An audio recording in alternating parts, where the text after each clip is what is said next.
Les enjeux géopolitiques actuels ainsi que les chocs auxquels fait face le continent africain, autant de situations qui justifient la thématique de cette 8e édition du Forum de Dakar sur la paix et la sécurité en Afrique.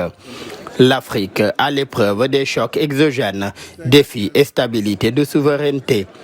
Expansion du terrorisme, conflits inter- et intra-étatiques, recrudescence des coups d'État, ingérence politico-militaire étrangère et effets combinés des changements climatiques, de la pandémie Covid-19 et conséquences de la guerre en Ukraine.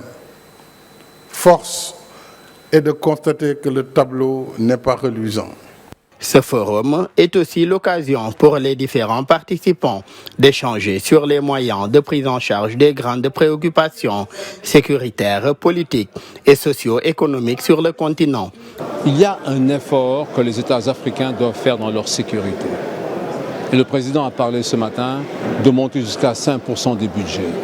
En somme, il faut que notre addiction, une addiction des Africains à l'aide. Dès qu'on pose un problème, on pense à l'aide, au partenariat. Il y a une professionnalisation des armées qui doit se poursuivre. On ne doit pas faire des armées ethniques, on ne doit pas faire des armées qui soient des gardes présidentielles plus fortes que les armées classiques. On doit avoir des recrutements qui sont des recrutements nationaux et des gens qui avancent par le mérite. C'est ça qui permet de bâtir une armée. Ce sont les hommes et non pas les pierres qui constituent les remparts de la cité. Ensuite, il y a, face à la situation actuelle de l'Afrique, un besoin de plus de synergie entre les États. Pour l'hôte du jour, également président en exercice de l'Union africaine, leur état des solutions endogènes face aux problèmes de l'Afrique, mais aussi une réforme du multilatéralisme à l'heure de la globalisation. Le terrorisme qui gagne du terrain sur le continent n'est pas qu'une affaire africaine. C'est une menace globale qui relève de la responsabilité première du Conseil de sécurité.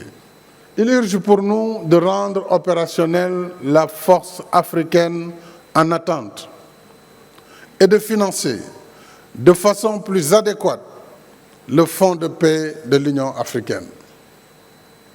Nous ne pouvons pas compter toujours sur le financement extérieur pour assurer notre propre sécurité et bâtir une architecture de paix viable. La 8e édition du Forum de Dakar sur la paix et la sécurité en Afrique se tient sur 2 jours.